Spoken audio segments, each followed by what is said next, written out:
الحمد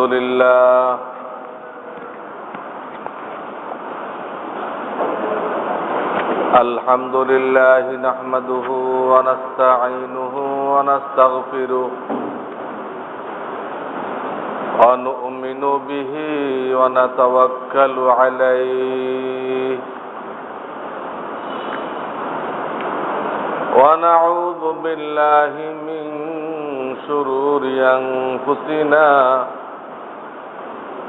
ومن سيئات أعمالنا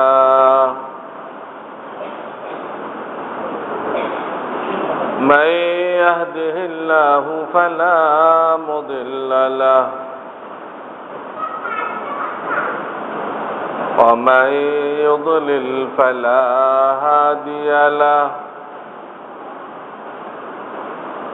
ونشهد أن لا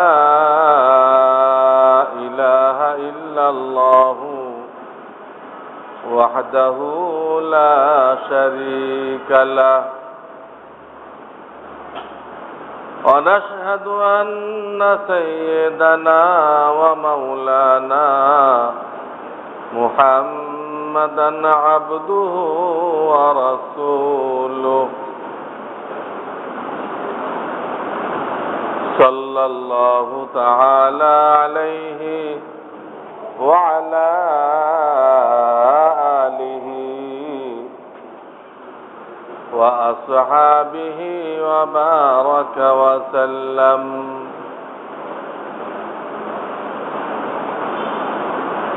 أما بعد فأعوذ بالله من الشيطان الرجيم بسم الله الرحمن الرحيم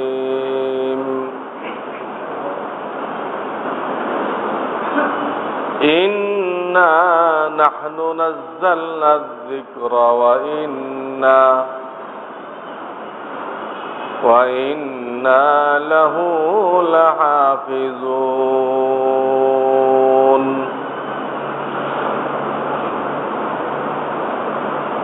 وقال رسول الله صلى الله عليه وسلم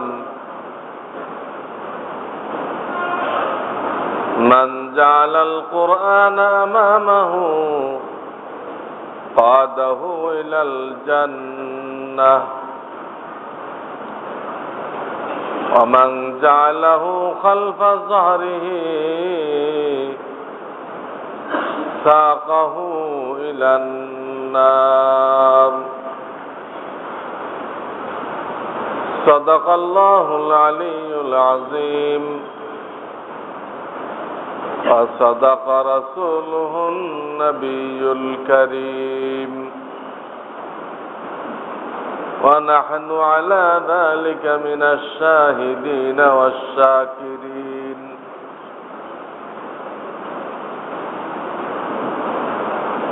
बुजुर्गान मिल्लत बुजुर्गान मोहतरम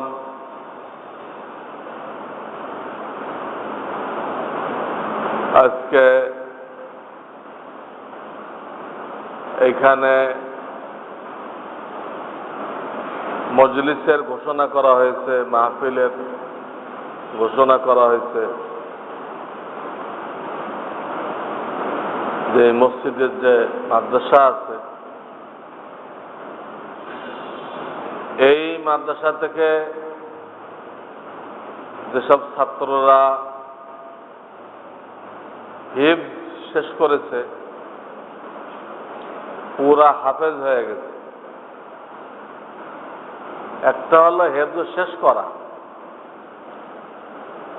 তারপরে আবার 1 বছর শুনাইতে হয়।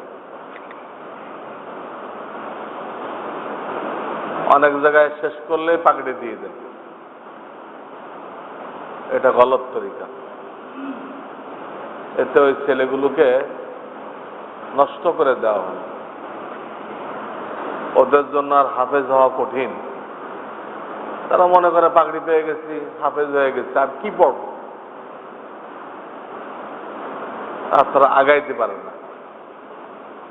ওদের ব্রেন কমজোর, পোলাপান মানুষ, পাগড়ি দেওয়া হয়ে গেছে, হাফেজ হয়ে গেছে।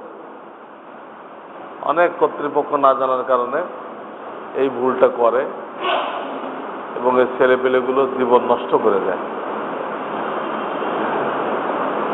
সহি তরিকা হলো হেফজ কমপ্লিট করবে এবং তার 1 বছর শোনানো হয়ে যাবে।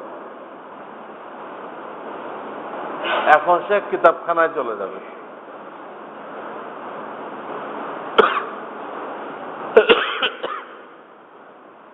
এই ধরনের হাফেজদেরকে পাগড়ি দিতে হবে।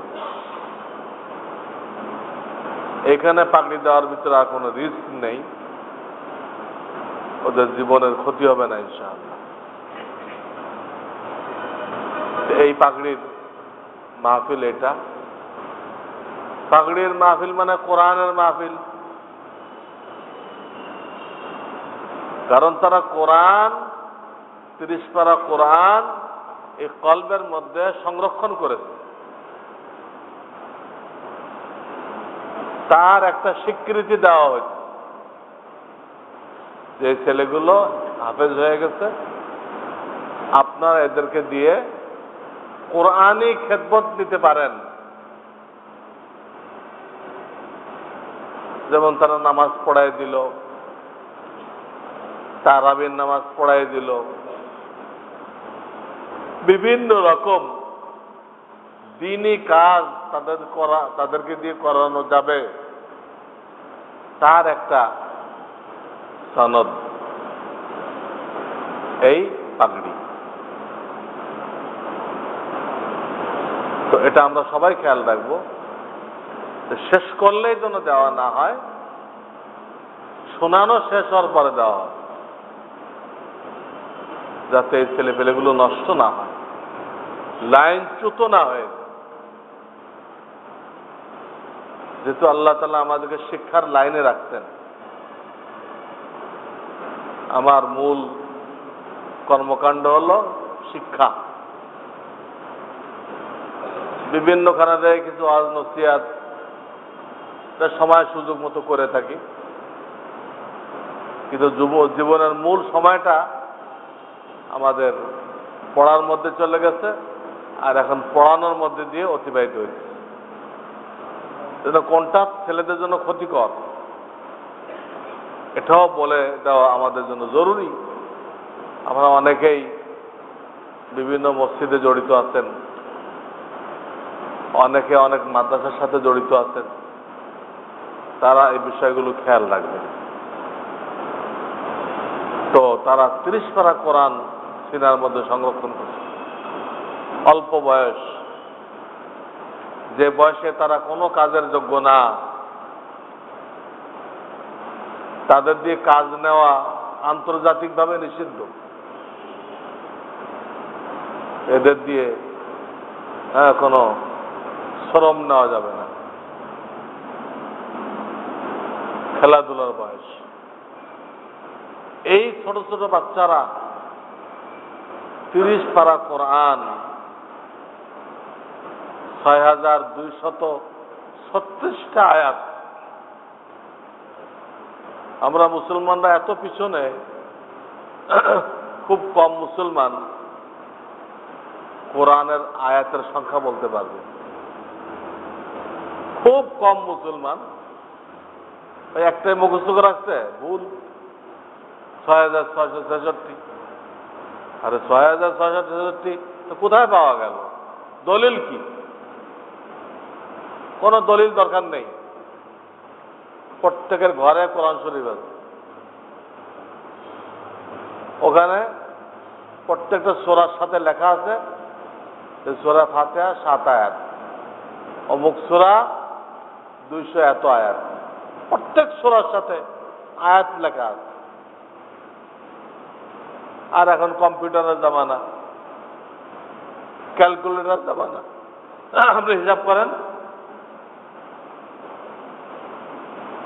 যে কোনো মুসলমান বাংলা লেখাপড়া করছে এও তো হিসাব করতে পারে। দেখেন, কোনোভাবে 6666 হবে না। এটা আল্লাহ বেহতর জানে এই ভুলটা কিভাবে ছড়াই পড়ছে, আর সব লোকেরা এটা মুখস্থ করছে। আমাদের জন্য দুঃখজনক এই জন্য আমরা মুসলমান, আমাদের হেদায়েতের জন্য আল্লাহ তাআলা একখানা কোরআনই তো নাযিল করছেন, কয়েকখানা কিতাব নাযিল করেন নাই, একখানা। সেটার আয়াত সংখ্যা, সেটার বাক্য সংখ্যা এটা আমরা জানি না, ভুল জানি। মুসলমানদের জন্য একটা দুঃখজনক অধ্যায়। আল্লাহ আমাদেরকে সহি ইলম দান করেন। সেই বাচ্চারা ৬,২৩৬টা আয়াত মুখস্থ করছে, এদেরকে দিয়ে দ্বীনি খেদমত নেওয়া যাবে, তার একটা সনদ এই পাগড়ি।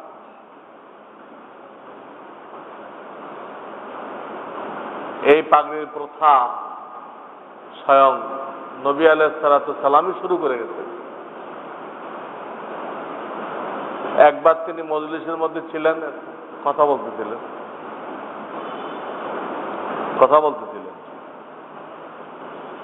হঠাৎ উঠে গেলেন। তো সাহাবায়ে কেরাম রাদিয়াল্লাহু তাআলা আনহু আজমাইন মনে করছেন যে হয়তো কোনো জরুরত পেশ আসছে, জরুরত বা হঠাৎ পেশাব লাগে, কত কিছু লাগে, তো কেউ কিছু মনে করে নাই।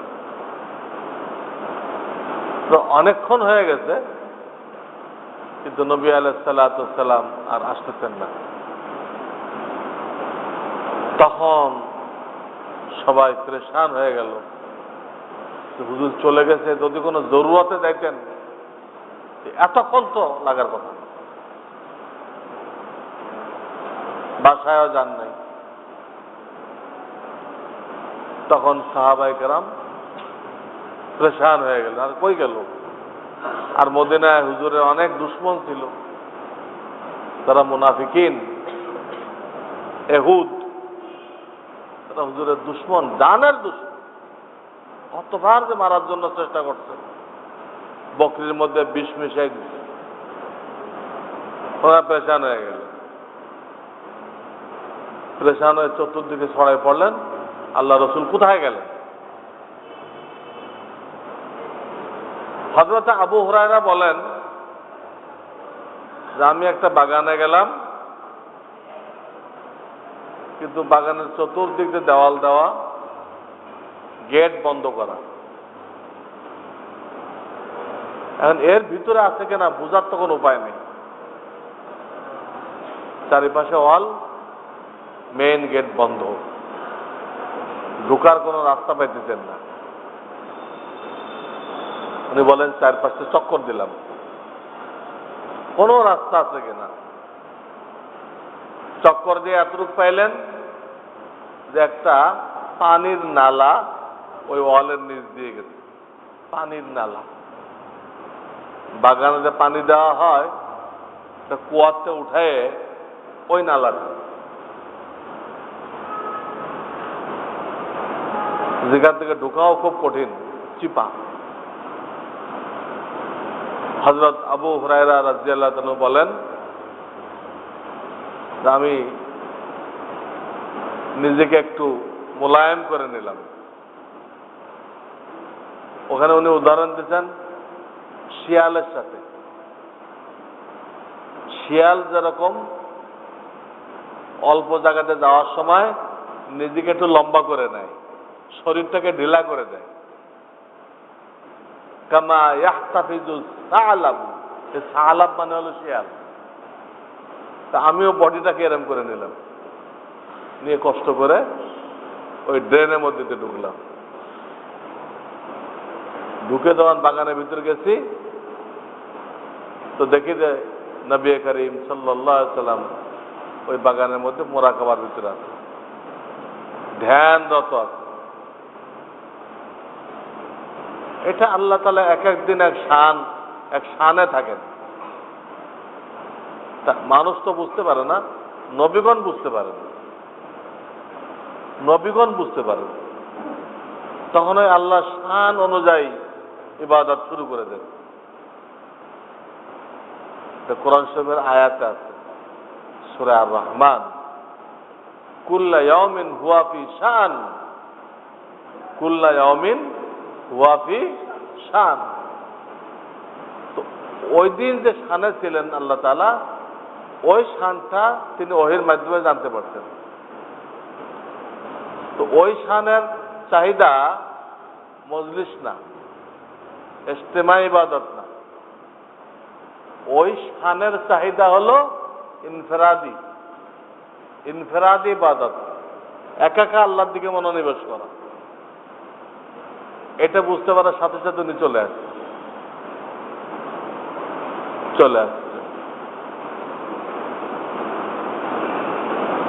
এসে ধ্যানরত হয়ে গেছে।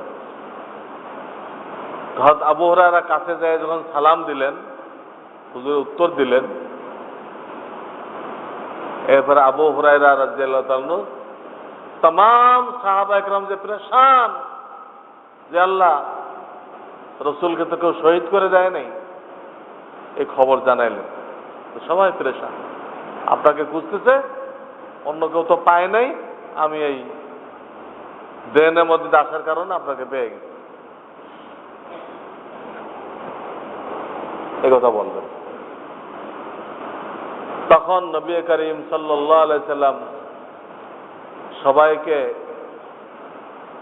পেরেশানি মুক্ত করার জন্য, সবার দিল পেরেশান ওনার থেকে জানছেন, এই পেরেশানি দূর করার জন্য এবং তাদেরকে খুশি করার জন্য একটা কাজ করলেন। বললেন, আবু হুরায়রা যাও, আমার চপ্পল দুটো হাতে করে নিয়ে যাও, চপ্পল স্যান্ডেল হাতে করে নিয়ে যাও, এই বাগানের বাইরে যে কোনো মুসলমানকে পাইবা যে ঈমান আনছে, এবং যাকে পাইবা যে ঈমান আনছে, জানো দেশে কালেমা পড়ছে, এদের সকলকে জান্নাতের সুসংবাদ দিয়ে দাও, সকলকে জান্নাতের সুসংবাদ দিয়ে দাও। তো উনি ওই চপ্পল নিয়ে বেরোলেন এবং হুজুর শিখাই দিতেন, যদি কেউ আপত্তি করে যে আল্লাহ রসুল যে কথা বলছেন তার দলিল কি, তোমাকে এই সুসংবাদ দেওয়ার জন্য পাঠাইছেন, প্রমাণ কি, তো তাকে আমার এই স্যান্ডেল দুইখানা দেখাইবা। আমাকে যদি না পাঠাইতেন তাহলে রসুলের স্যান্ডেল আমার কাছে কেন? রসুলের স্যান্ডেলের মতো স্যান্ডেল ওই জামানায় কেউ পড়তো না। নবী আলাইহিস সালাম যে স্যান্ডেল পড়তেন, ওর ফিতাগুলো এরকম গুণ চিহ্নের মতো, গুণ চিহ্নের মতো, এবং ওই চামড়ার মধ্যে কোনো পশম ছিল না। এটা সাধারণত হুজুরের জন্য বিভিন্ন বড় বড় ব্যক্তিরা হাদিয়া পাঠাইত, পশমবিহীন চামড়া এবং ফিতা দুটা গুণ চিহ্নের মতো। আর ওই জামানায় সাধারণ আরবরা তারা যে চামড়া দিয়ে পড়তো জুতা, এদেরগুলো সব পশমওয়ালা, তাদের চামড়ার সাথে পশম আছে, পশমকে ওঠানো হয়নি। তাদের হুজুরের চপ্পল কিরকম মোটামুটি সবাই জানা আছে। কিন্তু আপত্তি তোলে শুধু ঈমান আনলেই বেহেশতে দেওয়া যাবে, সাংঘাতিক কথা, তুমি রসুলের দোহাই দিচ্ছ, প্রমাণ কি? চপ্পল দেখে প্রমাণ নেই। দেখেন হুজুর একটা কথা তারা শিখাই দিচ্ছেন, আবার চিন্তা করছেন কারোর অভিযোগ হইতে পারে, বিশ্বাস করবে কিনা, অনেকে সনদ দিয়ে দিলেন। ওই জামানে তো লিখিত সনদের প্রথা ছিল না। সনদ মানে কি, যাতে লোকেরা বুঝতে পারে হ্যাঁ এই লোকটাকে অমুকে প্রস্তুত করছে, সেই লিখিত দিচ্ছে, আমি একে পড়াইছি, এরা হাফেজ বানাইছি, এরা মৌলানা বানাইছি, এরা মুফতি বানাইছি, আমি লিখে দিলাম, আপনারা এর থেকে দিন শিখতে পারেন। এটাই তো সনদ। এই লিখিত সনদের প্রথা তখন হয় নাই। সনদের কাজটা আল্লাহ রসুল চপ্পল দিয়ে করলেন। কি দিয়ে করলেন? এই অনেকে সনদ দেওয়াকে বেদাত মনে করতে পারে, পাগড়ি দেওয়াকে বেদাত মনে করতে পারে। না, এর একটা ভিত্তি আছে, এর একটা বুনিয়াদ আছে। তো যাক, উনি চপ্পল নিয়ে বের হইলেন। গেটের থেকে যখন বের হয়েছেন আবু হুরায়রা রাদিয়াল্লাহু তাআলা আনহু, প্রথম যার সাথে দেখা হয়েছে তিনি হলেন হযরতে ওমরে ফারুক রাদিয়াল্লাহু তাআলা আনহু। এনার সাথে দেখা হয়েছে। গ্রামে যে বলে পড়বি তো পড় মালির ঘাড়ে, ওনার সাথে দেখা হয়েছে। এটা হুজুরের দায়িত্ব দিচ্ছে, যারা যারা ঈমান আনছে সব জান্নাতের সুসংবাদ শোনাই দাও, সব খুশি করে দাও। ওনাকে শোনাই দিচ্ছে। শোনাই দিলে উনি বুকের মধ্যে একটা থাপ্পড় দিচ্ছেন। এটা শোনালে তো মুশকিল। লোকেরা নামাজে শিথিলতা করবে ইত্যাদি ইত্যাদি। আবু হুরায়রা খুব দুর্বল মানুষ ছিলেন, যারা এক থাপ্পড় খেয়ে পড়ে গেছে।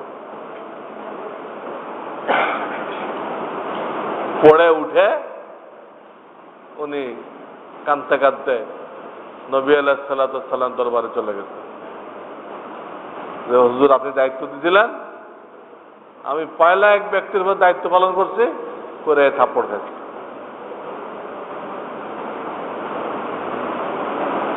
এই হালাত জানাইতে জানাইতে পিছনে হযরত ওমরে ফারুক রাদিয়াল্লাহু তাআলা আনহু হাজির। উনি হাজির হয়ে গেছেন। তখন নবী আলাইহিস সালাতু ওয়াস সালাম হযরত ওমরকে জিজ্ঞেস করলেন, ওমর তুমি কি তাকে থাপ্পড় দিচ্ছ? কেন? বলে হুজুর আপনি কি তাকে এই দায়িত্ব দিয়ে পাঠাইছেন? যারে পাবে কালেমা পড়ছে সব বেহেশতি, এই ঘোষণা দেওয়ার জন্য চপ্পল দিয়ে আপনি কি পাঠাইছেন আবু হুরায়রাকে? তখন নবী করিম সাল্লাল্লাহু আলাইহি ওয়াসাল্লাম বলেন যে হ্যাঁ, এই দায়িত্ব দিয়ে আমি ওনাকে পাঠাইছি।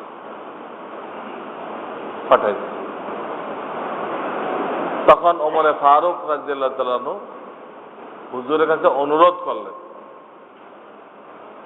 যে হুজুর কথা তো ঠিক, কিন্তু আপনি দয়া করে এটা এইভাবে প্রচার না করলে ভালো হয়। কারণ মানুষ তখন এই কালেমার পরে ভরসা করে ইবাদতের মধ্যে শিথিলতা করতে পারে। আরে বেহেশতের তো হয়ে গেছে সার্টিফিকেট, আর এত কষ্ট করে 5 ওয়াক্ত নামাজ, রোজা, হজ, যাকাত, জিহাদের ময়দানে গর্দান কাটাই দেওয়া দরকার। ওমরে ফারুক রাদিয়াল্লাহু তাআলার এই প্রস্তাব, এই দরখাস্ত হুজুরে ভালো মনে করলেন, এটা তুই ভালো কথা বলছিস।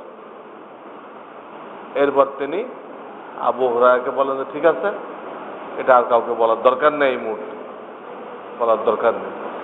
ওনার প্রস্তাব গ্রহণ করলেন। হ্যাঁ, আল্লাহ রসুলকে পর্যন্ত মশওয়ারা দেওয়া হয়েছে। ওমর কাকে মশওয়ারা দিলেন? আল্লাহ রসুলকে, যার কাছে ওহী নাযিল হয়, এবং তিনি সে মশওয়ারা কবুল করলেন। আর আমরা কিছু একটা ডিগ্রি হাসিল করলে কারোর মশওয়ারা নিতে রাজি নেই। এখন বাংলা কিতাব পড়লেন, বাংলা বই, আর কোন আলেমের কথা শুনতে রাজি নেই। তা আমরা কি ইসলাম কম বুঝি নাকি? আমরা ইসলাম কম বুঝি? আল্লাহ রসুলকে পরামর্শ দেওয়া হয়েছে, আর তিনি পরামর্শ গ্রহণ করতেছেন, করে ওটাকে স্টপ করে দিলেন। প্রশ্ন হয় যে এটা হুজুরের মাথায় কেন আসলো না? এই হিকমতটা হুজুরের মাথায় কেন আসলো না? সব একমত নবীর মাথায় আসা জরুরি না, জরুরি না। দ্বিতীয়ত তিনি ছিলেন মোরাকাবার হালাতে। মোরাকাবার হালাতে মানুষ দুনিয়ার থেকে বিচ্ছিন্ন হয়ে যায়, থাকবে দুনিয়াতে, কিন্তু সম্পূর্ণ তার দিল ও দিমাগ আরশের দিকে হয়ে যায়। ওই মোরাকাবাতে থাকার ধরনের সব সাইড তিনি চিন্তা করতে পারেন না। এই জন্য যেই ওনাকে মনে করাই দেওয়া হয়েছে সেই তিনি গ্রহণ করছেন। কারণ এইরকম একটা হাদিস পাওয়া যায় মুআজ ইবনে জাবাল থেকে।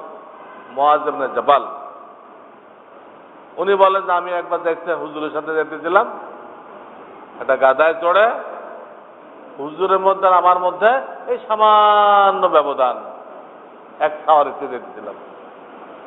হুজুর আমাকে 3 বার ডাক দিলেন, ইয়া মুআজ। তো 3 বার জবাব দিলেন, লাব্বাইকা ইয়া রাসূলুল্লাহ ওয়া সা'দাইক। 3 বার ডাকলেন। উদ্দেশ্য কি? উদ্দেশ্য ওনাকে নিজের দিকে পুরাপুরি মোতাওয়াজ্জ করা, অন্য কোনো ধ্যান খেয়াল যেন না থাকে। তারপরে বললেন, শোনো,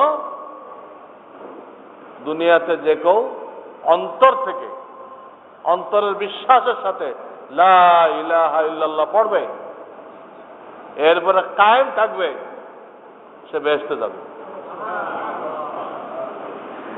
হুজুর বললেন ওই সাওয়ার অবস্থায়, গাদার উপরে সাওয়ার ছিলেন। হযরত মুআজ বলেন, হুজুর আপনি যে কথাটা আমাকে বললেন এইটা আমি সবাইকে জানাই দেই? তা আপনি এই কথা বলেছেন?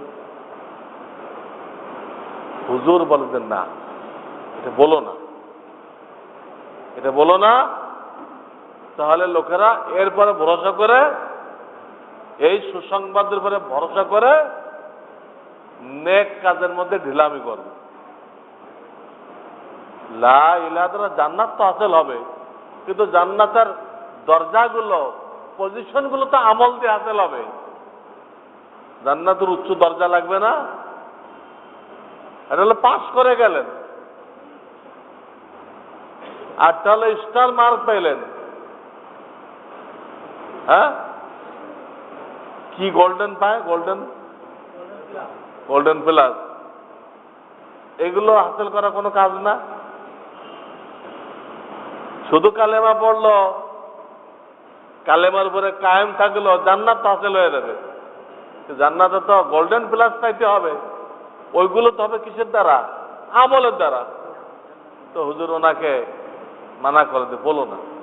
দেখেন অন্য সময় কিন্তু হুজুর নিজেই বলতে অনুমতি দিচ্ছেন না, আর আজকে বলার জন্য চপ্পল দিয়ে বাড়াই দিচ্ছেন। কারণ অন্য সময় তো উনি দুনিয়ার মধ্যে সাধারণ অবস্থায় ছিলেন, সব দিক চিন্তা করতে পারছেন, আর ওইখানে তো মোরাকাবায় ছিলেন, যে কারণে ওনাকে পরামর্শ দেওয়া হয়েছে এবং তিনি সেই পরামর্শ গ্রহণ করছেন। আরো অনেকখানি ঘটনা করছেন, তিনি নবী হয়েও পরামর্শ গ্রহণ করছেন। এই হুদাইবিয়ার বছর ওনারা তো করতে পারলেন না, উমরা করতে পারলেন না, লম্বা কিস্সা। নবী আলাইহিস সালাতু ওয়াস সালাম বললেন, তোমরা এক কাজ করো, তোমরা প্রত্যেকে নিজের জানোয়ার জবাই করো, জানোয়ার জবাই করে মাথা মুন্ডায় ফেলো, মাথা মুন্ডায় হালাল হয়ে যাও, এই কথা বললেন। কোন একজন সাহাবী জানোয়ারও জবাই করতেছে না, মাথাও মুন্ডায় না, সব চাই দিচ্ছে। তারা মনে করতেছে কি, আমাদের এই অবস্থা দেখলে হুজুর নিশ্চয় একটা রাস্তা বের করবেন, উমরা করার একটা রাস্তা, উমরা করার একটা রাস্তা বের করবেন। যারা পাগল, কি করা যায়, সব বয়ে দিচ্ছে। হুজুরে খুব পরেশান হয়ে খিমাত আসলেন, আসে এই কারগুজারি শোনাইলেন বিবি সাহেব। আমি হুকুম করলাম তোমরা জানোয়ার জবাই করো, মাথা মুন্ডাও, হালাল হয়ে যাও, সব বয়ে দিচ্ছে, কেউ করে না। তো উম্মুল মুমিনিন জিজ্ঞেস করলেন যে আসলে কি আমরা এবছর উমরা করতে পারবো না? উনিও তো একজন আশাবাদী, উমরা কি হবে না এবছর? বুঝলেন না, আল্লাহর সিদ্ধান্ত, এবছর আমরা উমরা করতে পারবো না। তাই যদি হয় উমরা করাই যাবে না এবছর, তাহলে আপনি আর কাউকে হুকুম করেন না, আপনি ময়দানে যান, যে আপনার জানোয়ারটা আপনি জবাই করেন, আর একটা লোকরা ডেকে আপনার মাথাটা মুন্ডাই দিতে বলেন, আর কাউকে কিছু বলেন না। তো নবী সাল্লাল্লাহু আলাইহি সাল্লাম গেলেন, যে নিজের জানোয়ার নিজে জবাই করলেন। তো নিজের জানোয়ার নিজে জবাই করতেন। হ্যাঁ, ডাইন পাও তুলে দিতেন বকরির বডির উপরে, বকরির বডির উপরে, আর বাম হাত দিয়ে মাথা চেপে ধরতেন, আর ডাইন হাত দিয়ে একাকি ছুরি চালাইতেন। উনি জানোয়ার জবাই করলেন, করে একটা লোকরা ডাকলেন, আমার মাথা মুন্ডায় দেন। এইটা দেখে প্রায় 1500 সাহাবী ছিলেন ওইখানে, সবাই জানোয়ার জবাই করে ফেললো, মাথা মুন্ডায় ফেললো। পরে তারা বুঝছে হুজুর যখন জানোয়ার জবাই করছে, মাথা মুন্ডাইছে, এবছর আর উমরা করার কোনো সুযোগ নেই, এখন আর দেরি করার কোনো অর্থ নেই। আগে ওই আশা নিয়ে তারা বসেছিল, হুজুরের নাফরমানি করার উদ্দেশ্য না, হুজুরের কথা অমান্য করার উদ্দেশ্য না, একটা আশা নিয়ে দেখি হুজুরে যদি আমাদের জন্য কিছু করেন। কিন্তু হুজুর তো ওই দ্বারা জানতে পারছেন যে এবছর আল্লাহর ফয়সালা নেই। হ্যাঁ, আমার বলার উদ্দেশ্য নেই যে এই পরামর্শটা তো বিবি সাহেব দিচ্ছেন না, হুজুরে গ্রহণ করছেন কিনা। মশওয়ারা করা, মশওয়ারা গ্রহণ করা নবীর জন্য জরুরি, নবী পর্যন্ত মশওয়ারাকে গুরুত্ব দিচ্ছে। আজকে আমাদের কোনো মশওয়ারা লাগতেছে না, আমরা এত বেশি বুঝি, আমাদের কোনো মশওয়ারার দরকার নেই। আজকে আলেম ওলামারা কত মশওয়ারা দিচ্ছে যে এটা কোরআন বিরোধী, এটা ঠিক না। তো মশওয়ারা মানা তো দূরের কথা, উল্টা আলেম ওলামাদেরকে বোঝানো হয়েছে, হুজুর আপনারা বোঝেন নাই, এইগুলোই কোরআন অনুযায়ী। আলেমরা কোরআন বোঝে নাই, কি করবে না? আলেমরা কোরআন বোঝে নাই, তাদেরকে বোঝানো হয়েছে আমরা যেগুলো করতেছি সব কোরআন অনুযায়ী, আপনারা বোঝেন নাই। তাহলে বলেন কোরআন এখন কারা বুঝবে? আর আলেমরা যদি না বুঝে, যারা জিন্দেগি ওয়াকফ করে দিচ্ছে আল্লাহ কোরআন বোঝার জন্য, আজকে সাধারণ মানুষ বলতেছে যারা আলেম না, যে আপনারা কোরআন বোঝেন না। কিয়ামতের কত বড় আলামত। ওলামারা কোরআন বোঝে নাই, ওলামারা কইতেছে তোমাদের কাজ কোরআনের বিরুদ্ধে, আর তারা বলতেছে কোরআন অনুযায়ী। এর সমাধান কি? এটা এই জাতির ধ্বংসের আলামত, পুরো জাতির ধ্বংসের আলামত। ওলামায়ে কেরাম ডাক্তার, ওলামায়ে কেরামকে রুহানি ডাক্তার বলা হয়। তাদের চিকিৎসা যে মানবে সে জাহান্নাম থেকে মুক্তি পেয়ে যাবে। এখন ডাক্তার সাহেব বলতেছে আপনাকে এই ওষুধ খেতে হবে, আপনি বলছেন না ডাক্তার সাহেব আপনার এটা ঠিক না, আমাকে অমুক ওষুধ দেন। আপনি রুগী, আপনি ওষুধ বলে দিচ্ছেন ডাক্তার সাহেব এই লেখেন, আপনি এইগুলো লেখেন, এটা হলো চিকিৎসা। আপনি আমার রোগ ধরতে পারতেছেন না, তাহলে হে ডাক্তার হলো কেমনে? আর তার কাছে গেছেন কেন আপনি? ওলামারা রুহানি ডাক্তার, তাদের থেকে আমাদের কোরআন হাদিস বুঝতে হবে। আজকে আমরা তাদেরকে কোরআন হাদিস বুঝে দিই। এই মসজিদ, এই মেম্বার তা ওলামাদের জন্য খাস। এই মেম্বার, এই মেহরাব তা ওলামাদের জন্য খাস। এখান থেকে ওলামারা জান্নাতের রাস্তা দেখাইবে। যা আলেম না, ফাসেক ফুজ্জার, সর্বক্ষণ গুনার ভিতরে লিপ্ত, তাদের কি কোনো হক আছে? তারা এই রসুলের মেহরাবে দাঁড়ায়, রসুলের মেম্বারে বসে কথা বলবে, তাদের কি কোনো হক আছে? কিন্তু এগুলো কিয়ামতের আলামত, কিয়ামতের আলামত। আজকে এক শ্রেণীর লোক এখানে দাঁড়ায় ওয়াজ করবে, একটা আয়াতও পড়তে পারে না, ওয়াজ করে চলে যাবে। সে তার ওয়াজ ওলামাদেরকে শোনাবে, কিন্তু কোন আলেমের ওয়াজ সে শুনবে না, কোন আলেমের ওয়াজ তারা শুনবে না। তার ওয়াজটা আলেম যদি শোনায়, সে খুব ব্যস্ত মানুষ, চলে যাবে। এই হলো বর্তমান জামানা। হাদিস আছে, ইদা উসিদাল আমরু ইলা গায়রি আহলি ফান্তাজিরিস সাআ। অযোগ্য লোকেরা যখন কাজ করবে, যে যে কাজের যোগ্য না, সে যখন ওই কাজ করতে শুরু করবে, তখন তোমরা বুঝবা যে কিয়ামত আর বেশি বাকি নেই, কিয়ামত আর বাকি নেই। আমাদের কাজ ছিল ফতোয়া দেওয়া, ওয়াজ করা, এটা মুফতি মাওলানাদের কাজ, এটা আপনারা লয়ে গেছেন। আমাদের কাজটা ডাক্তার সাহেবরা, ইঞ্জিনিয়ার সাহেবরা, এমপি সাহেবরা, তারা লয়ে গেছে। তাহলে যার যে কাজ না, সে সেটা করতেছে না, এটা কিয়ামতের আলামত। তাহলে আমাদের এখন কি করা উচিত? আমাদের এখন রুগীদেরই করা উচিত, প্রেসক্রিপশন লেখা উচিত, হ্যাঁ, পেট অপারেশন করা উচিত। আমাদের যখন নাকি ডাক্তার সাহেব নিল, এমপি সাহেবরা নিল, ওদের টাকা আমরা নেই।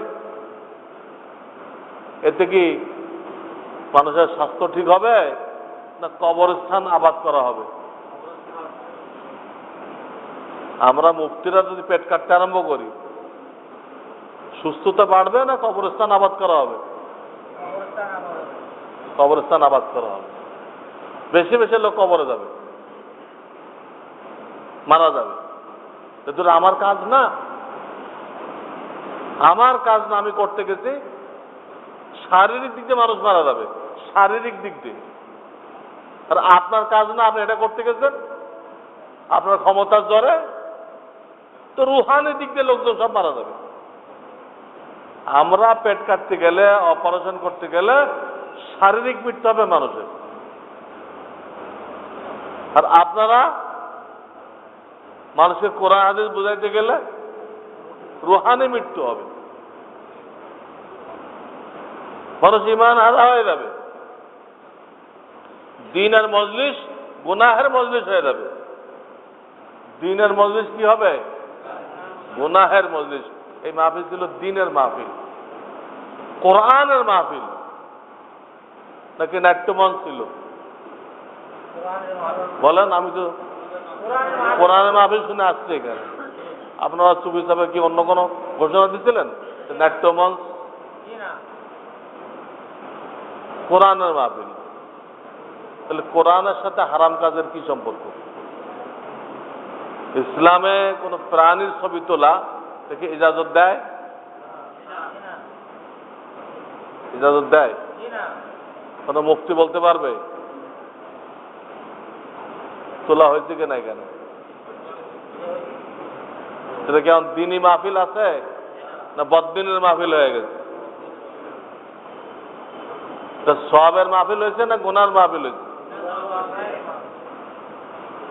যারা ইন্তজাম করছে তারা জান্নাত হাসিল করলো না জাহান্নাম হাসিল করলো?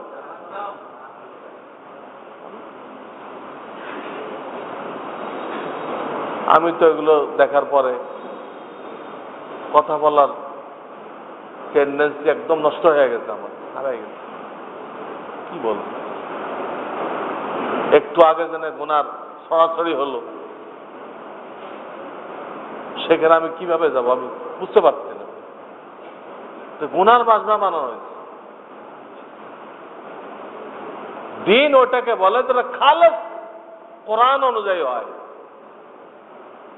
দিনই মাহফিলে কোনো গুনাহের অবকাশ নেই। দিনই মাহফিলে গুনাহ যোগ করলে ওটা বদ্দিনের মাহফিল হয়। দিনই মাহফিলে কোনো গুনাহ যোগ করলে এটা বদ্দিনের মাহফিল হয়। বদ্দিন শেষ হুজুরের মাহফিল হয়। যতই সেখানে কোরআন তেলাওয়াত করা হোক। আজকাল দেখা যায় সিনেমা উদ্বোধন করে এখানে কোরআন পড়ে, গানের মাহফিল করতেছে এখানে কোরআন পড়ে। এইসব মাহফিলে কোরআন পড়তে যাওয়া হারাম। এবং যারা আয়োজক, তারা যে প্রোগ্রামে এটা রাখে, তাদেরও ঈমান নষ্ট হয়ে যায়। কোন গুনার মাহফিলে কোরআন তেলাওয়াত করলে তাদের ঈমান নষ্ট হয়ে যাওয়ার আশঙ্কা। কোরআনের বেইজ্জতি, কোরআনের বেহুরমতি। কোরআনের কোন আয়াতকে মোবাইলের রিংটোন দেওয়া জায়েজ নেই। কোরআনের আয়াতকে, আযান ইত্যাদিকে রিংটোন দেওয়া না জায়েজ। রিংটোন মামুলি জিনিস। এই মামুলি জিনিসের জন্য আল্লাহ আসমান থেকে জিবরাইলের মাধ্যমে কয়েক হাজার ফেরেশতা দিয়ে এই কোরআন নাযিল করেন। জিবরাইল একাই তো কত ক্ষমতা রাখে, তার 600 বাজু আছে। 600 বাজু। একটা দেশ উল্টাই দেওয়ার সিদ্ধান্ত হলো, ওই দেশের লোকেরা উল্টা কাজ করত, সমকামিতা, উল্টা কাজ করত। আল্লাহ উল্টায় দেওয়ার সিদ্ধান্ত দিলেন। হযরত জিবরাইল একটা বাজু ব্যবহার করলেন, একটা, 600 থেকে একটা। এত বড় শক্তিটা তিনি তো ওহী নিয়ে আসে, কোন জিন শয়তানের ক্ষমতা নেই ওনার থেকে ওহী ছিনাই নেবে। এরপরে আমাদের সান্ত্বনার জন্য আল্লাহ ওনার সাথে আরো কয়েক হাজার, কয়েক লাখ ফেরেশতা পাঠাইতো, যাতে কোন ইসলামের দুশমন এটা বলতে না পারে যে এই আয়াতটা উল্টা হয়ে গেছে। এই আয়াতটা আল্লাহ যেভাবে নাযিল করছিল ওটা ছিনতাই হয়ে গেছে, জিবরাইল অন্য একটা নিয়ে আসে। এটা বলার কোনো ফাঁক আল্লাহ তাআলা রাখেন নাই। অথচ জিবরাইল একাই যথেষ্ট। তারপরে এটা করছে। আল্লাহর প্রত্যেকটা কাজের মধ্যে হিকমত থাকে। এই হিকমত কারো কোনো কথা বলার অধিকার নেই যেখানে ওহির মধ্যে বেশ কম হয়েছে। হ্যাঁ, কোরআনের পয়লা সূরা হলো সূরা বাকারা। পয়লা সূরা কি?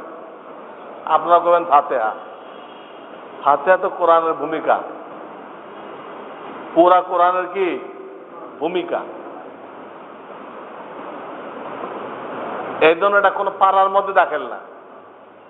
বলা যায় ফাতিহা কোন পাড়ায়, তা আপনারা বলবেন পয়লা পাড়ায়। এটাও গলত, এটাও গলত।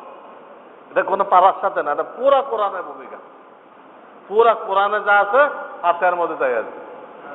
প্রথম পাড়ার মধ্যে বলেন তাহলে এটা 29 পাড়ার, বাকি 29 পাড়ার ভূমিকা না, এটা আসবে না। এটা গলত। পুরা 30 পাড়ার সাথে কানেকশন। পুরা কোরআনের সার সংক্ষেপে এটা। কোনো একটা পাড়ার সাথে কাজ না, পুরা কোরআনের সাথে এটা ছড়ানো।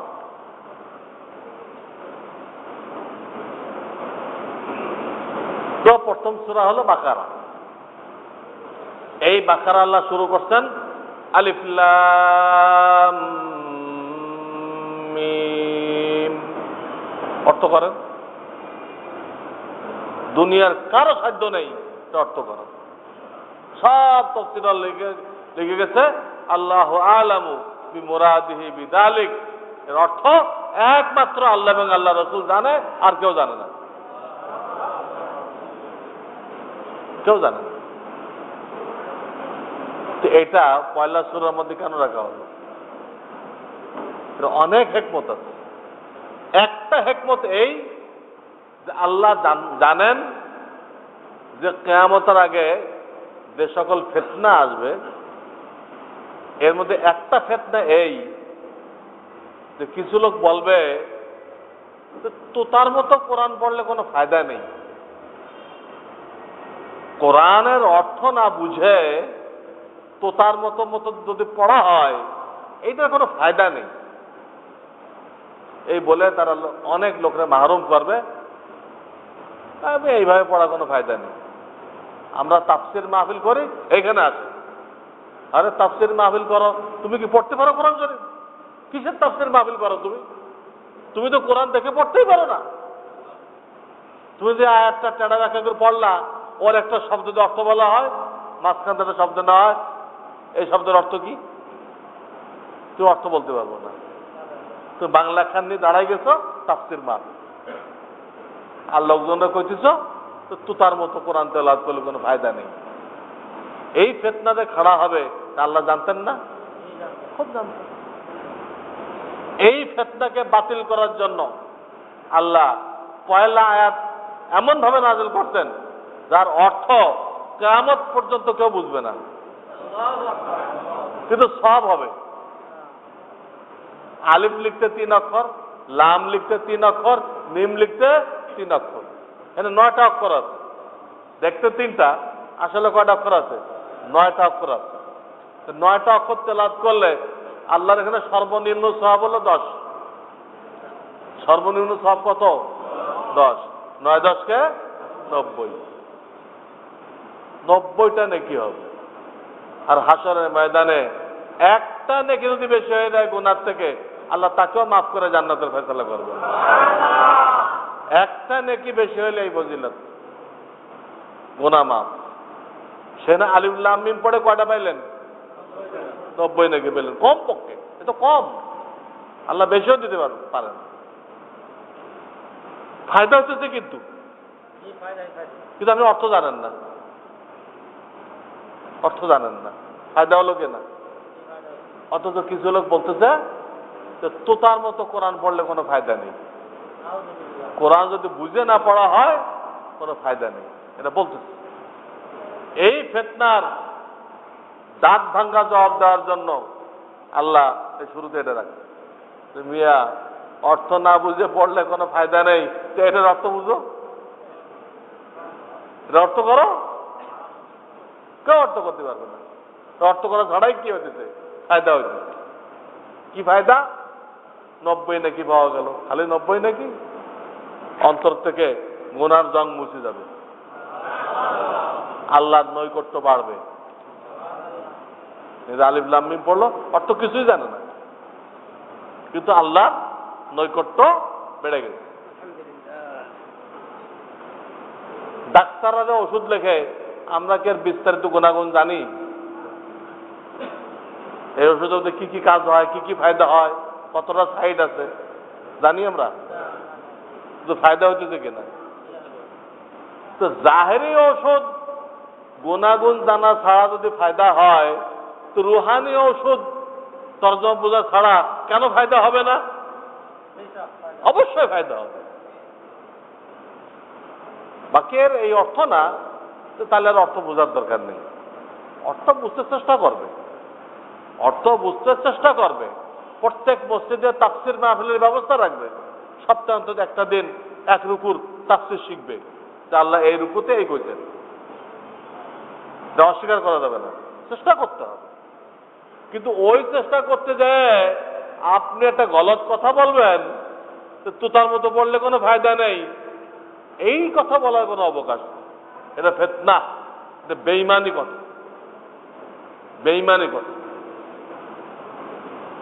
প্রত্যেক মহল্লায় স্কুল থাকা জরুরি না। চিকিৎসা না হলে কি ক্ষতি হবে? চিকিৎসা করা সুন্নত। প্রত্যেক মহল্লায় স্কুল থাকা জরুরি না, কিন্তু প্রত্যেক মহল্লায় কোরআনী মক্তব থাকা, হেফজখানা থাকা জরুরি, ফরজ। প্রত্যেকটা মসজিদের সাথে মাদ্রাসা রাখতে হবে। আল্লাহ রসুল যে মসজিদ করে গেছেন, মসজিদ নববী, সব সময় ওখানে সাহাবীদের একটা দল, তারা দ্বীনের ইলম শিখত। তিনি মসজিদ করে দেখাই দিয়ে গেছেন, মসজিদ মানে মাদ্রাসা, মাদ্রাসা সহ। আর এখন মসজিদ মানে খালি মসজিদ, নামাজ হইতেছে তালা লাগিয়ে দিতে হবে না। তো কিয়ামতের আলামত। ওয়ামাসাজিদুহুম আমিরাতুন ওয়া হিয়া খারাবুম মিনাল হুদা। হাদিস আছে এক জামানা আসবে মসজিদ খুব শান শওকত আলা, খুব শান শওকত আলা, কিন্তু হেদায়েতের কোনো ফিকির নেই। মানুষের মধ্যে ঈমান কেমনে আসবে, হেদায়েত কেমনে আসবে, এই ফিকির ওই মসজিদ থেকে হইতেছে না। কারণ ওখানে কোনো এলেমের চর্চা নেই, এলেমের চর্চা নেই। এই জন্য ভাই এলেমের চর্চা বহুত জরুরি। এলেমের একটা স্তর আছে ফরজে কিফায়া, মৌলানা মুফতি হওয়া। কিন্তু 5টা বিষয়ের এলেম, এই কোরআন সহি করে পড়তে পারা, হ্যাঁ, ঈমান, ইবাদাত, এই 5টা বিষয়ের এলেম অর্জন করা ফরজে আইন, ফরজে মৌলানা মুফতি মুহাদ্দিস শাইখুল হাদিস, এগুলো হলো ফরজে কিফায়া। এটা সব মসজিদে মসজিদে দরকার নেই, বড় বড় কয়েকটা মাদ্রাসা থাকলে হবে। কিন্তু যেটুক থাকলে লোকেরা ফরজ আদায় করতে পারে, আপনিও ফরজ শিখতে পারেন, আপনার আওলাদ, আপনার নাতি নাতকুর, তারাও যাতে যে এলেমটুক ফরজ ওইটুক শিখতে পারে, এই টাইপের মাদ্রাসা প্রত্যেকটা মসজিদের সাথে থাকা, প্রত্যেকটা গ্রামে থাকা, প্রত্যেকটা মহল্লায় থাকা এটা ফরজ। আজকে আমাদের ছেলেরা এম কম, বি কম, যত কম কম ছিল সব পড়ে ফেলছে,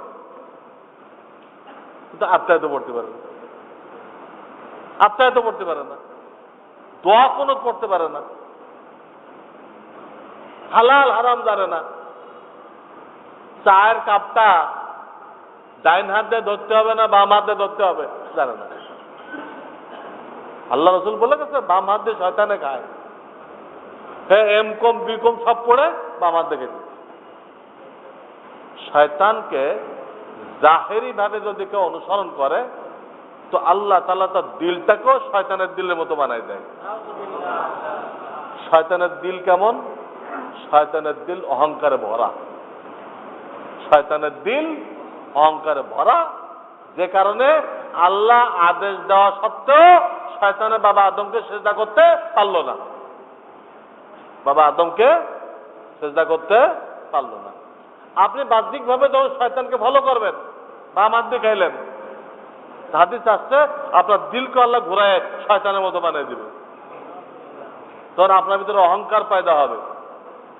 আপনি কোনো আলেমের কথা দাম দিবেন না, আপনাকে রসুলের হাদিস শোনানো হবে, আপনি উড়াই দিবেন, জান মিয়া এটা কোনো হাদিস না। আলেম বলতে যেটা হাদিস, আর সে বল না এটা হাদিস হইতে পারে না। তুই কেমনে কইলা? লাখ লাখ হাদিস তুমি জানো, লাখ লাখ হাদিস আছে, তুমি কি হাদিস সব পড়ে আসছো? কেমনে কইলা? তার বুঝের খেলাফ হয়েছে, তার বুঝের খেলাফ, সেরা বোঝে তার বাইরে হয়েছে, আর বলে না এটা আল্লাহ রসুল বলতে পারে না। আল্লাহ রসুল তোমার কাছে জিজ্ঞেস করে বলবে আল্লাহ রসুল বলতে পারে না? ইংরেজরা খুব চতুর। ফেরাউন তো বনী ইসরায়েলকে জবাই করত, ছুরি দিয়ে জবাই করত ফেরাউন।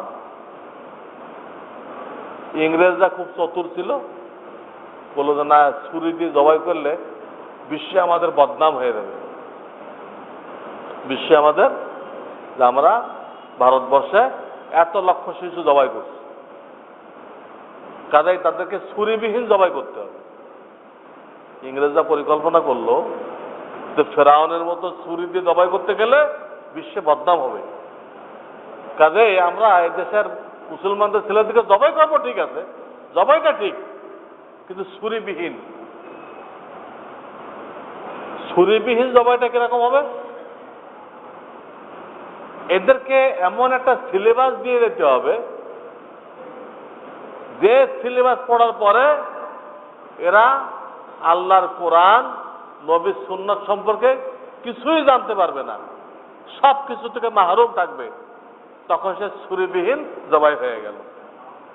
একটা মুসলমানের বাচ্চা যে আল্লাহর কোরআন সম্পর্কে জ্ঞান না রাখে, নবীজির সুন্নাত সম্পর্কে জ্ঞান না রাখে, তাকে জিন্দা বলা যাবে? তাকে মুর্দা বলতে হবে।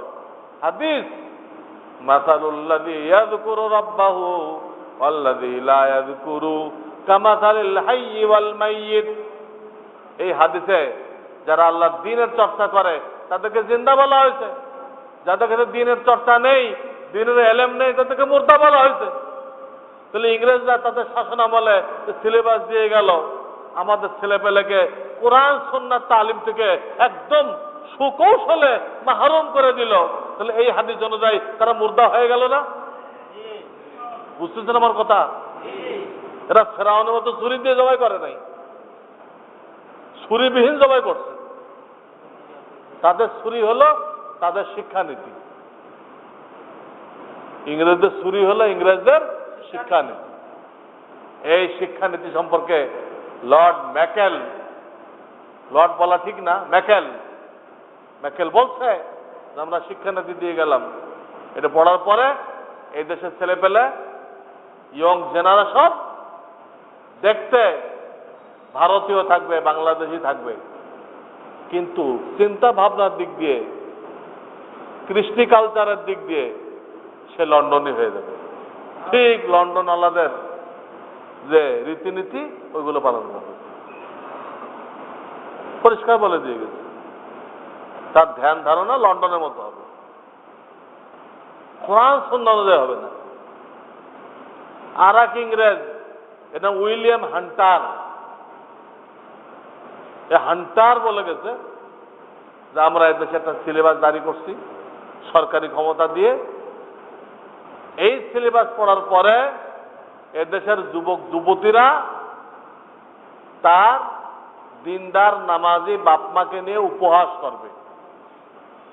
এই সিলেবাস পড়ার পরে এদেশের যুবক যুবতীরা তার দিনদার বাপমাকে নিয়ে ঠাট্টা বিদ্রুপ করবে। আমার বাপ একটা পাগল, পাগল বলবে, সব হয়ে গেছে। তাদের এই সিলেবাসের কি গুণাগুণ তারা বলে দিয়ে গেছে। কেউ দেখেন, এই সিলেবাস দিয়ে যাওয়ার পরও তারা ক্ষান্ত হয়নি। এমন জঘন্য সিলেবাস ইংরেজরা এদেশ দখল করার পরে দিয়ে গেল, এতেও ক্ষান্ত হয়নি। দেখতেছি এটা দিয়ে কমপ্লিট নাস্তিক বানানো যাইতেছে না, কমপ্লিট নাস্তিক বানানো যাইতেছে না। এই সিলেবাস পড়ে অনেক ছেলেবেলা তবলিগে দেয় আল্লাহর ওলি হয়ে যেতে। এখন তারা নতুন করে আমাদের সরকারকে বুদ্ধি দিচ্ছে যে না, আগে আমরা যেটা দিয়ে আসছিলাম ওটা চলবে না, এখন তোরা নতুন করে এইরকম সিলেবাস বানাও। ওটা তো তারা খুশি নেই। যথেষ্ট পরিমাণ নাস্তিক তৈরি হইতেছে না ওটা দিয়ে। তারা আমাদের মাদ্রাসার সিলেবাসের খুব নারাজ, খুব ক্ষিপ্ত। কেন? মাদ্রাসার সিলেবাস পড়ে একটা লোক তাদের তাবেদারি করতেছে না, একটা লোক ইংরেজদের গোলামি করতেছে না, সব আল্লাহ রসুলের গোলামি করে। তারা চাইছিল যে আমাদের সিলেবাস পড়বে, আমাদেরকে সম্মান করবে, আমাদেরকে মুরব্বী মানবে, আমাদের পাও কাটবে, এটা চাইছিল। ঠিকই, তাদের সিলেবাস যারা পড়ছে দিনদারি শেখে নাই, তারা ইংরেজদেরকে বিরাট কিছু মনে করে, পৃথিবীর শ্রেষ্ঠ মানুষ মনে করে, নাউজুবিল্লাহ মিন যালিক।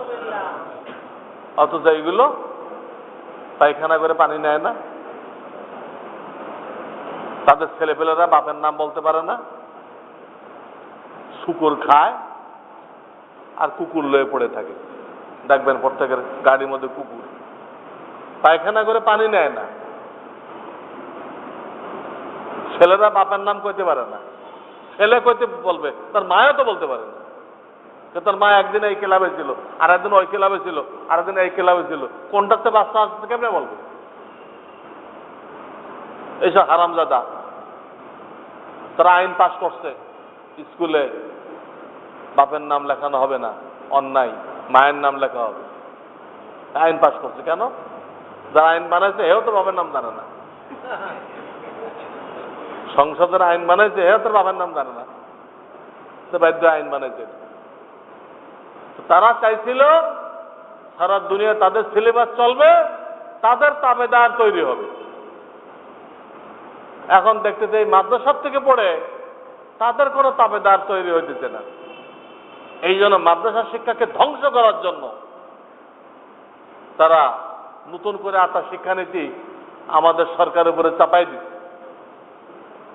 সেখানে বলা হয়েছে 8 পর্যন্ত না পড়ে কোনো ছেলেকে আনা যাবে না। 8 পর্যন্ত না পড়ে, প্রাথমিক শিক্ষা 8 পর্যন্ত, এইটা না পড়ে কোনো ছেলেকে স্কুলতে আনা যাবে না। আনলে ওই বাপের নামে কেস হয়ে যাবে।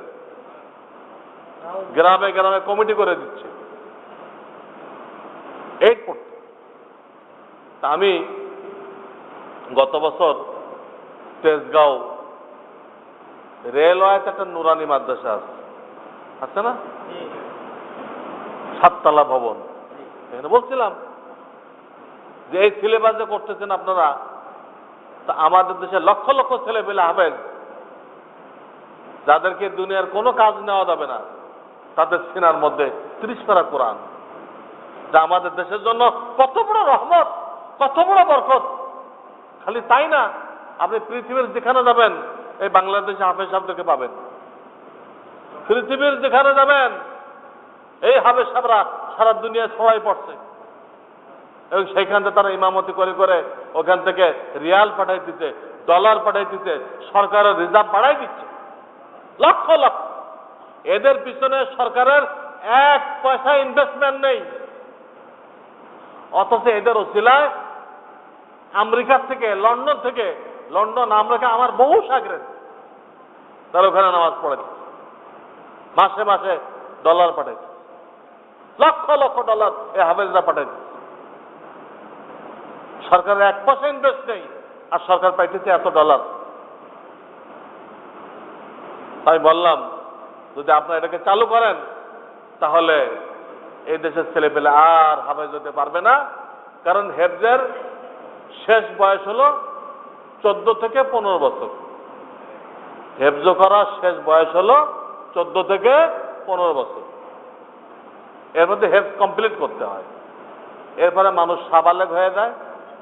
সাবালেগ হয়ে গেলে ব্রেনের ভিতরে ঘুম ধরে, তখন যা মুখস্থ করা হয় ওটা ধরে রাখা যায় না। আর সাবালেগের হওয়ার আগে ব্রেনটা সাংঘাতিক টাইট থাকে, ওই সময় যা মুখস্থ করে এটা আর বলে না। এই জন্য হেফজের বয়স রাখা হয়েছে সাবালেগ হওয়ার আগেই হেফজ কমপ্লিট করতে হবে। তো ওখানে এমপি সাহেব ছিলেন, আমি বললাম আপনারা যেটা করতেছেন এতে তো এই যে লক্ষ লক্ষ হাফেজ, আর তো সামনে হবে না, সামনে তো হাফেজ হবে না। এদেশের তো রহমত নষ্ট হবে, আর বিদেশের ডলারও নষ্ট হবে। আল্লাহর রহমতও শেষ, বিদেশের ডলারও বন্ধ। কি হবে আপনাদের? আমি বয়ান করলাম সেখানে। তো এলাকার এমপি সাহেব দাঁড়াইলেন আমার পরে, সেখানে কোনো ছবি টবি তোলা হয়নি, এর কোনো সুযোগও ছিল না সেখানে।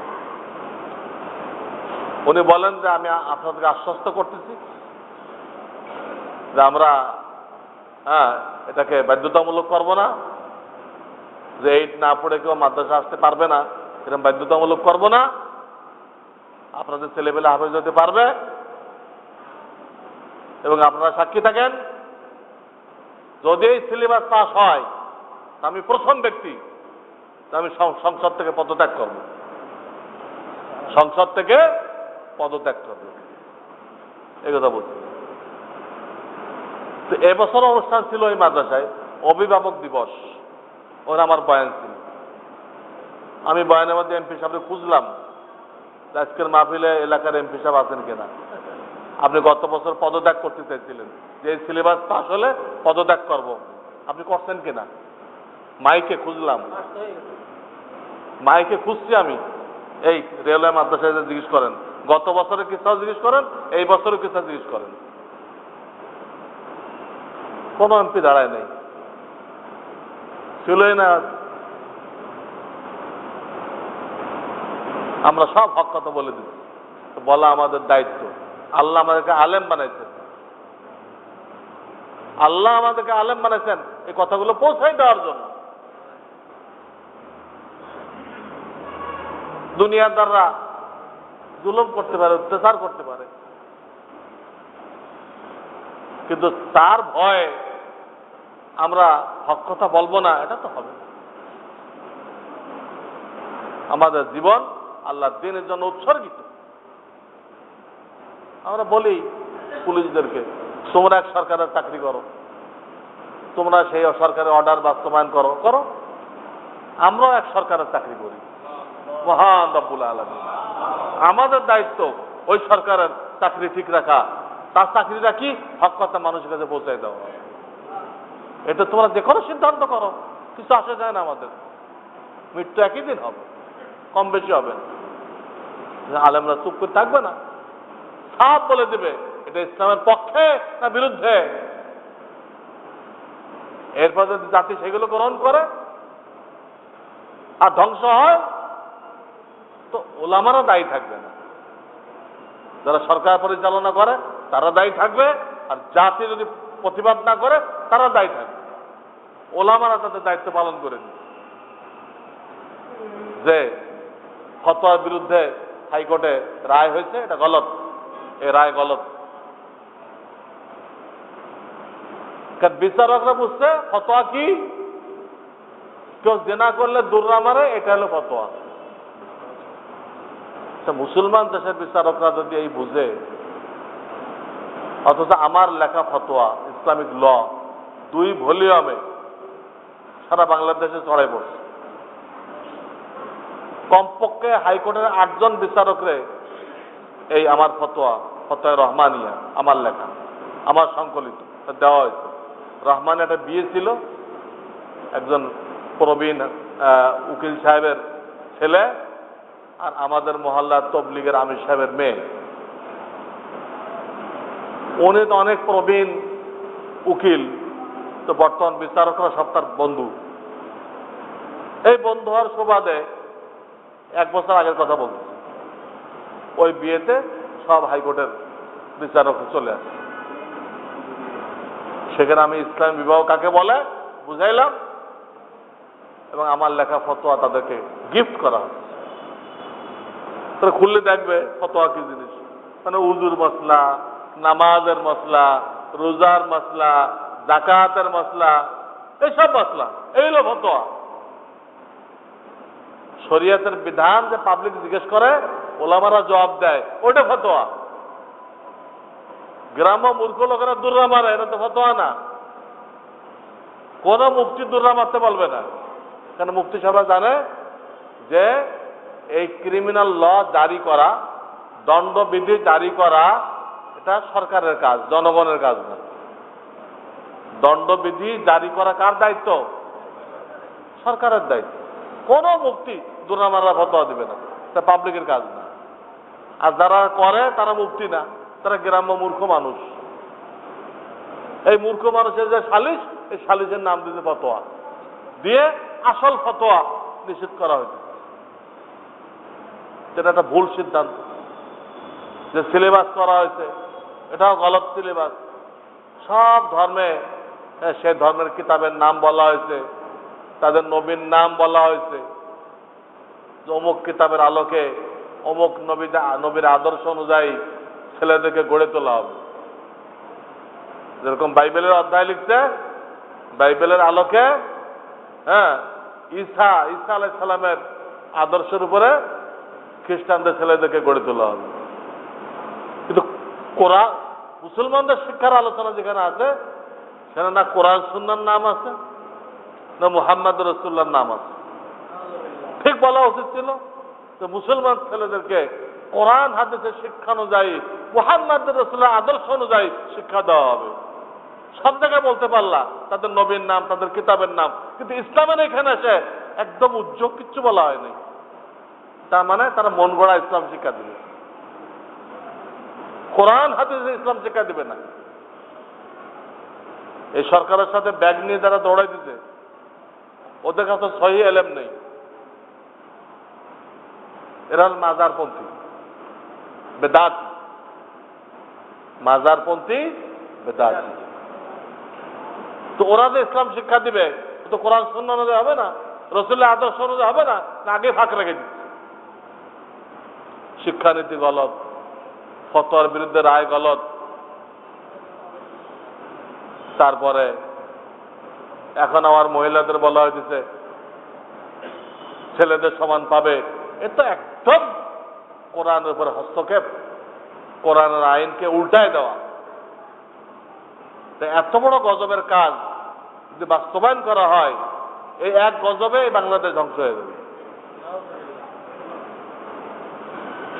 বিশ্বকে একটা গজব ছিল, এই গজবের খেসারত কয়েক বছর দিতে হবে। যে পরিমাণ মদ পান আর জেনা হয়েছে এই বিশ্বপাপের দ্বারা, এর খেসারত অনেক বছর দিতে হবে। আর এই যদি পাস করা হয় আর জবরদস্তি করা হয় এটা করার জন্য, তো খুনাখুনি লেগে যাবে। কারণ শরিয়াতে মেয়েদেরকে কোনো খরচের দায়িত্ব দেয় নেই। বিয়ের আগ পর্যন্ত বাপের দায়িত্ব, ছেলেরা সাবালেগ হওয়া পর্যন্ত বাপের দায়িত্ব, সাবালেগ হওয়া পর্যন্ত। সাবালেগ হওয়ার পরে ছেলেকে খানা দেওয়া বাপের দায়িত্ব না, দিলে দয়া করে দিচ্ছে। ছেলে লালন পালন দায়িত্ব সাবালেগ হওয়া পর্যন্ত, কিন্তু মেয়ে বিবাহ পর্যন্ত বাপ লালন পালন করবে। বিবাহের পরে স্বামীর দায়িত্ব, স্বামীর দায়িত্ব। শেষ বয়সে যায় ছেলেদের দায়িত্ব, ছেলেদের দায়িত্ব। তার খরচের কোনো জিম্মাদারি নেই। এরপরও আল্লাহ তাকে সিঙ্গেল দিতেন। আর পুরুষ ছেলে সাবালেগ হওয়ার পরে তার খরচের দায়িত্ব তার কাঁধে। সে বিবাহ করবে, ওই বউটা খাওয়ানোর দায়িত্ব তার কাঁধে। বাচ্চা কাচ্চা হবে, এগুলো খাওয়ানোর দায়িত্ব তার কাঁধে। তার খরচের খাত হলো 3টা, পাইছে ডবল।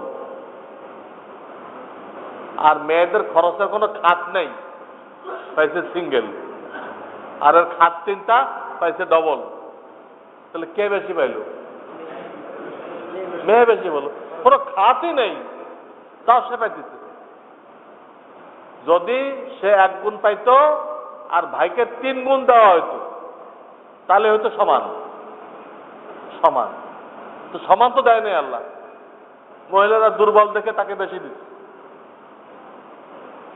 যুক্তি অনুযায়ী ছেলেরা কিন্তু 3 গুণ পায়, বোনের তুলনায় কয় গুণ পায়? কিন্তু ওদের দুর্বল, ওদের দিকে লক্ষ্য করে আল্লাহ ওদেরকে 1 গুণ দিচ্ছে, ভাইদেরকে 2 গুণ দিচ্ছে। এখানে এই সিঙ্গেলটা ডবল থেকে বেশি, এই সিঙ্গেলটা ডবল থেকে বেশি। আইন এটা করতে হতো যে অধিকাংশ জায়গায় ভাইয়েরা বোনদেরকে স্থাবর অস্থাবর সম্পত্তি দেয় না, দিতে গড়িমসি করে।